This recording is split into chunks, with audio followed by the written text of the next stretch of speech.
Mani sauc Inte Nolle, esmu korupcijas novēršanas un apkarošanas biroja pārstāve. Ar Eiropas ekonomikas zonas grantu atbalstu Korupcijas novēršanas un apkarošanas birojas īsteno projektu Atbalsts trauksmes celšanas sistēmas izveidē Latvijā. Esmu šī projekta vadītāja.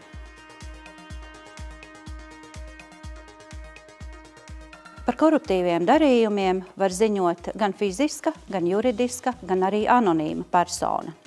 Atšķirībā no citiem Latvijā pieejamiem ziņošanas kanāliem, šajā kanālā katrs ziņotājs saņem unikālu identifikācijas numuru, kas pēc tam ļauj sekot līdzi ziņojuma virzībai iestādē.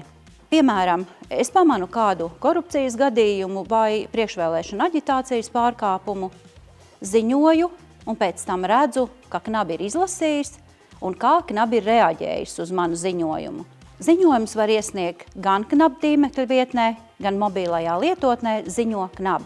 Cita starpā projekts ir ļāvis arī stiprināt KNAB un partneriestāžu darbinieku profesionālās zināšanas un spējas identificēt korupciju. Vēlos arī uzsvērt vērtīgās pieredzes apmaiņas vizītes, kas mums bijušas arī ar donorvalstu pārstāvjiem – Norvēģiju, Islandi un Lihtenšteinu. Korupcijas novēršanas un apkarošanas birojas ir gandarīts par iespēju īstenot šo projektu. Strādājam kopā drošai un konkurētspējīgai Eiropai.